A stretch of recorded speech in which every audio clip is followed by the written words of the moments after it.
a win in Pennsylvania. After a 2-week trial, a federal jury has concluded a school district violated a teacher's constitutional rights by falsely suggesting that he took part in the U.S. Capitol riot on January 6, 2021. Not only did this teacher win, but 2 members of the Board of Education were forced to personally dole out, one at $6,000 and the other one at $500, because they screwed this up so royally, because these liberal hacks went to the ends of the earth to make an example out of anybody that supported Trump.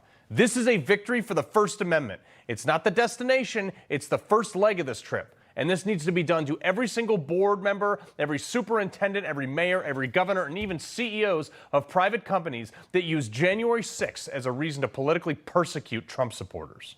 Senior judicial analyst Judge Napolitano. Judge, I always ask you, I'm like, how can we hold the government personally liable for their actions? That happened in this case. It's hard to believe that it happened, and here's how it did. Because the government always either makes itself immune from lawsuit or immunizes its employees from the consequences of their behavior. But the lawyers in this case were smart enough to seek punitive damages. So if you get punitive damages, money to punish the defendants after you've already been declared the winner and already been awarded compensatory damages, guess what? Punitive damages cannot be paid for by someone else. Love it. So by seeking both compensatory damages, the salary he would have earned had they not fired him, and punitive damages, money to punish the defendants because their behavior was so egregiously wrong, the jury accepted both arguments. So he gets his job back, $125,000, which is what he would have earned had he not been fired, and punitive damages out of the pockets of these 2 board members who went after him solely because of his political views. This is the rare, and we should celebrate this, victory of an innocent plaintiff against a vicious government. But I hope this becomes more the norm. And speaking of norm, I want this to become the norm. A federal agent, okay? Federal agencies, they stormed the land of the South Dakota couple. They just barged in like guns drawn, who are now facing 10 years in prison over a fence if they're convicted as charged. They have a fence up. And now other U.S. ranchers, thank God, are uniting behind them, all right? So they basically said, you put a fence on federal land. That fence has been there since 1950, from before the statutes and the boundaries were known. And then they went out and got a survey from another government agency who says, oh, this might be on your property. And then they storm his property with armed guards. Are you kidding me?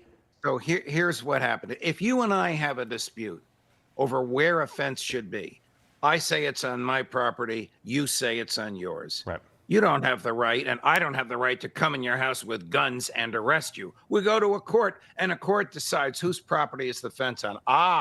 But when you have that dispute with the government, and it's the Bureau of Land Management, and you're out in the West, they don't bother us using a civilized lawsuit. They come in and get you indicted behind your back, don't even tell you that they're seeking the indictment, and then they lug you out of your house, you and your spouse, handcuffed separately.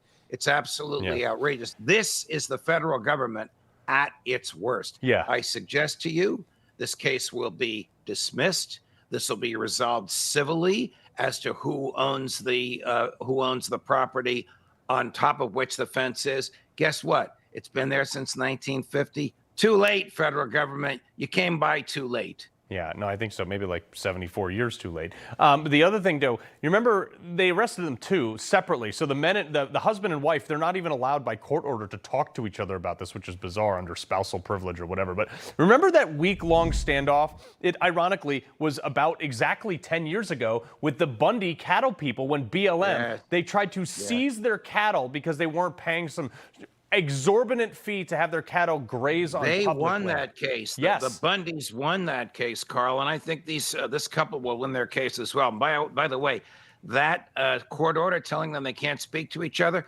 profoundly unconstitutional. First of all, they're husband and wife. They can certainly talk to each other. Secondly, they can enter into a defense agreement whereby they pool their resources and have a common defense for both of them. The feds are simply out of their minds on this case. They go crazy when they think you're touching their land in the middle of the desert, even though your family has occupied it, as you say, for 74 years.